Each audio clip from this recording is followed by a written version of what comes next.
So hello guys, welcome back.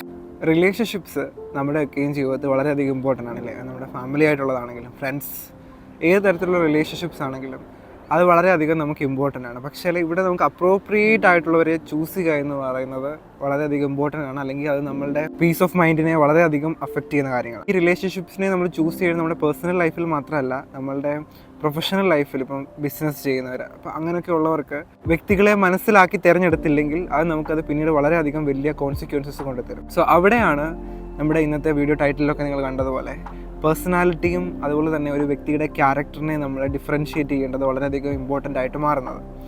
So പലപ്പോഴും നമ്മൾ വിചാരിക്കാറുണ്ട് പേഴ്സണാലിറ്റിയും behaviour എന്ന് വെച്ചാൽ ഒരു വ്യക്തിയുടെ പെരുമാറ്റവും സ്വഭാവവും എല്ലാം ഒന്നു തന്നെയാണ് എന്ന്. പക്ഷേ അതങ്ങനെയല്ല. ഈവൻ നമ്മുടെ brain functions during these two things are entirely different. നമ്മളിൽ നിന്നൊരു ബിഹേവിയർ ഉണ്ടാകുമ്പോഴും നമ്മളുടെ ഒരു ക്യാരക്ടർ വെളിയിൽ വരുന്നതും ഇതിൻ്റെ രണ്ടിൻ്റെയും പിന്നിലുള്ള ബ്രെയിൻ ഫങ്ഷൻസ് അല്ലെങ്കിൽ brain areas related to that are entirely different ആണ്.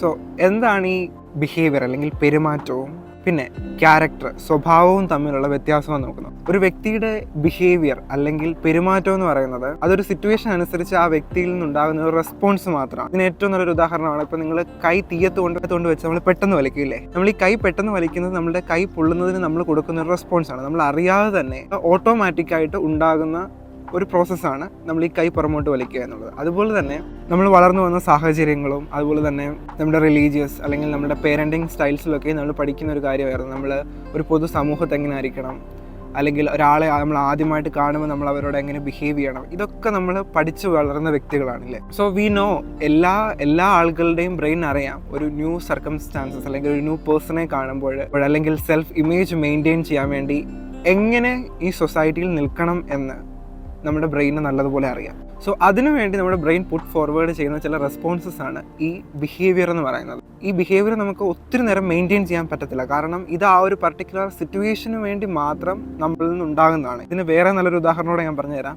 നമ്മുടെ വീട്ടിൽ ബന്ധുക്കളൊക്കെ വരുമ്പോൾ നമ്മൾ അവരോട് ഇരുന്ന് ഫുഡ് കഴിക്കുന്നത്, നമ്മൾ ഒറ്റയ്ക്കിരുന്ന് ഫുഡ് കഴിക്കുന്നത് രണ്ട് രീതിയാണ് അല്ലേ. അപ്പം ബന്ധുക്കളുടെ കൂടെ ഇരുന്ന് അല്ലെങ്കിൽ വീട്ടിൽ വരുന്ന ഗസ്റ്റിൻ്റെ കൂടെ ഇരുന്ന് കഴിക്കുന്ന ഫുഡ് മാനറിസം ഇല്ലേ, നമുക്ക് ഇഷ്ടപ്പെട്ട ആഹാരങ്ങൾ നമ്മൾ വളരെ കുറച്ച് മാത്രമേ എടുക്കത്തുള്ളൂ, അല്ലെങ്കിൽ നമ്മൾ ഭയങ്കര ഡീസൻസിയോട് ഫുഡ് കഴിക്കുന്നു. ഇതൊക്കെ നമുക്ക് അധികം നേരം നമുക്ക് പിടിച്ചു നിർത്താൻ പറ്റത്തില്ല, കാരണം അവർ പോയി കഴിയുമ്പോൾ automatically we will come back to our original self. അത് തന്നെ നമ്മുടെ ഒരു ബിഹേവിയറിന് എക്സാമ്പിളാണ്. നമ്മൾ റിലേഷൻഷിപ്സിനെ ബിൽഡപ്പ് ചെയ്യുമ്പോൾ ജസ്റ്റ് ഒരു പേഴ്സണെ കണ്ട്, അല്ലെങ്കിൽ നമ്മളിപ്പോൾ ഒരു ബിസിനസ് പാർട്ട്നേഴ്സിനെ സെലക്ട് ചെയ്യുന്നു, അല്ലെങ്കിൽ നമ്മുടെ ഒരു ലൈഫ് പാർട്ട്ണറിനെ സെലക്ട് ചെയ്യുന്നു.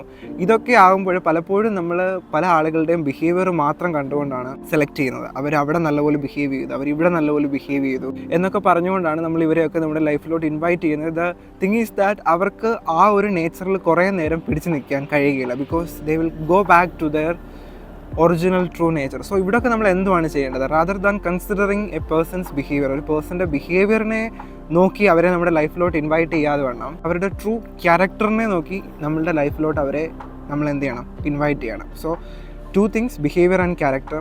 നമുക്കിനി ക്യാരക്ടറിനെ പറ്റി സംസാരിക്കാം. ഈ ക്യാരക്ടർ എന്ന് പറയുന്നത് ഡിപ്പെൻഡ് ചെയ്യുന്നത് 3 കാര്യങ്ങളെയാണ്. First one, genetic.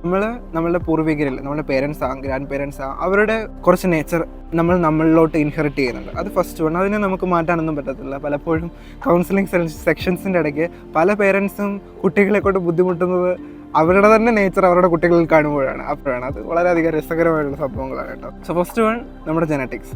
Second one എന്ന് പറഞ്ഞാൽ നമ്മൾ വളർത്തപ്പെടുന്ന ചുറ്റുപാടുകൾ.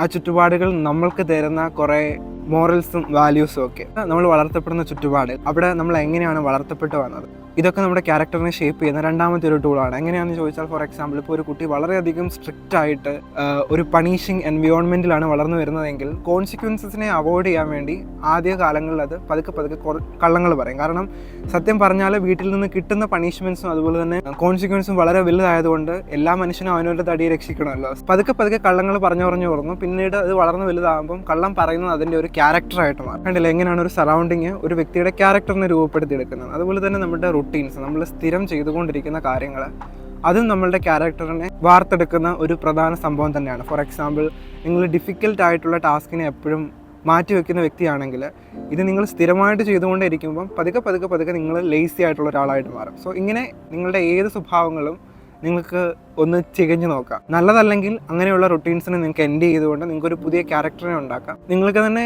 ഇപ്പം നിങ്ങളുടെ ഡിഫറെൻറ്റ് ക്യാരക്ടേഴ്സിനെ ഒന്ന് അനലൈസ് ചെയ്ത് നോക്കാം. സോ ഈ ക്യാരക്ടർ എന്ന് പറയുന്ന സംഭവം ഇത് കുറേ നാളെടുത്ത് ഫോം ചെയ്യുന്ന ഒരു കാര്യമാണ്. ഇത് ഇന്നോ ഇന്നലെയോ കൊണ്ടോ ഒന്നും നമുക്ക് പെട്ടെന്ന് നടന്നു കിട്ടുന്ന സംഭവമല്ല. ഇതിന് സ്ട്രോങ് പില്ലേഴ്സ് തന്നെയുണ്ട് നമ്മളുടെ ക്യാരക്ടറിന്. ഫോർ എക്സാമ്പിൾ ഞാൻ പറഞ്ഞല്ലോ, ജെനറ്റിക്സ്, നമ്മൾ വളർന്നു വരുന്ന സാഹചര്യം, നമ്മൾ വിശ്വസിക്കുന്ന കാര്യങ്ങൾ, നമ്മളുടെ റുട്ടീൻസ്, ഇതൊക്കെയാണ് നമ്മുടെ ക്യാരക്ടറിനെ ബിൽഡ് ചെയ്യുന്നത്. ഇത് ഉണ്ടായി വരാൻ കുറേ സമയമെടുക്കും. അതുപോലെ തന്നെ ഇത് മാറ്റാൻ പറ്റും, പക്ഷേ മാറ്റാനും നമുക്ക് കുറച്ച് എഫേർട്ടും ടൈമും ആവശ്യമായിട്ടുള്ള കാര്യം തന്നെയാണ്. ബട്ട് നമ്മുടെ പെരുമാറ്റത്തിനെ സംബന്ധിച്ച് അത് നമുക്ക് പെട്ടെന്ന് തന്നെ ഉണ്ടാക്കാനും അതുപോലെ തന്നെ പെട്ടെന്ന് തന്നെ ഇല്ലാതായി പോകുന്ന ഒരു സംഭവമാണ്. So when we R choosing somebody, നമ്മളുടെ ക്യാരക്ടറുമായിട്ട് അലൈൻ ചെയ്യുന്നവരെ ചൂസ് ചെയ്യാൻ വളരെയധികം ശ്രദ്ധിക്കുക. അത് അവരുടെ ബിഹേവിയർ നോക്കിക്കൊണ്ടല്ല, അതവരുടെ ട്രൂ ക്യാരക്ടറിനെ കണ്ടുകൊണ്ട്. സോ എങ്ങനെ നമുക്കൊരു വ്യക്തിയുടെ ട്രൂ ക്യാരക്ടറിനെ കാണാൻ പറ്റും? അതിന് നമുക്ക് വലിയ എഫേർട്ടൊന്നും ആവശ്യമില്ല. കുറച്ച് നാൾ അല്ലെങ്കിൽ കുറച്ച് ദിവസം ആ വ്യക്തികളോട് നമ്മളൊന്ന് ജീവിക്കുകയോ അല്ലെങ്കിൽ അടുത്തിടപഴകുകയോ ചെയ്യുമ്പം അറിഞ്ഞോ അറിയാതെ അവരുടെ വാക്കുകളിലൂടെ, പെരുമാറ്റങ്ങളിലൂടെ അത് റിവീലാകും. കാരണം ഞാൻ നേരത്തെ പറഞ്ഞ എക്സാമ്പിൾ നമ്മൾ പറഞ്ഞില്ലേ, ഒരു ഗസ്റ്റ് വരുമ്പോൾ നമുക്ക് എത്ര നേരം പിടിച്ചു വെച്ചുകൊണ്ടിരിക്കാൻ പറ്റില്ലേ? കുറേ കഴിയുമ്പോൾ അങ്ങ് തന്നെ റിവീലായിപ്പോൾ. അതുപോലെ തന്നെ അവർ പോലും അറിയാതെ നമുക്ക് അതിനുള്ള ഇൻഡിക്കേഷൻസ് കിട്ടുക തന്നെ. നമ്മളുടെ ഒരു ലൈഫ് എന്ന് പറയുന്നത് നമ്മൾ ഒരാൾ മാത്രം ചേരുന്നതല്ല, അതിനകത്ത് കുറേ പേരെ നമ്മൾ തന്നെ ചൂസ് ചെയ്യുക നമ്മുടെ ലൈഫിൽ ആഡ് ചെയ്യുന്നു. അത് ഫോർ എക്സാമ്പിൾ നമ്മുടെ പേരൻസ്, റിലേറ്റീവ്സ്, അങ്ങനെയുള്ളവർ. പിന്നെ നമ്മൾ ചൂസ് ചെയ്യുന്ന വ്യക്തികളുണ്ട്, നമ്മളുടെ ഫ്രണ്ട്സ്, നമ്മുടെ പാർട്ട്ണർ, ഇപ്പം നിങ്ങളുടെ ബിസിനസ് പാർട്ട്നേഴ്സ്, എക്സെട്ര. സോ ഇവിടെയൊക്കെ വരുമ്പോൾ നമ്മളോട് ക്ലോസ് ആക്കി വെക്കുന്ന വ്യക്തികളെ always check whether their character aligns with us. അവരുടെ ക്യാരക്ടർ നമ്മളുടേതുമായിട്ട് അലൈൻ ചെയ്ത് വെക്കുന്നു എന്ന് നമ്മളെപ്പോഴും ശ്രദ്ധിക്കേണ്ടത് വളരെയധികം ഇമ്പോർട്ടൻ്റ് ആണ്. അപ്പോൾ ഈ വീഡിയോ എല്ലാവർക്കും ഹെൽപ്ഫുൾ ആയെന്ന് കരുതുന്നു. ഇവിടെ സൺസെറ്റ് ആയി ഗൈസ്, തണുപ്പും തുടങ്ങി, ജാക്കറ്റ് ഇല്ലാതെ ഞാൻ ഇരിക്കുകയാണ്. സോ വീഡിയോ ഇഷ്ടപ്പെട്ടെങ്കിൽ എല്ലാവരും ലൈക്ക് ചെയ്യുക, ഷെയർ ചെയ്യുക, സബ്സ്ക്രൈബ് ചെയ്യുക. അടുത്ത വീഡിയോ കാണാം. Stay happy, stay healthy, by.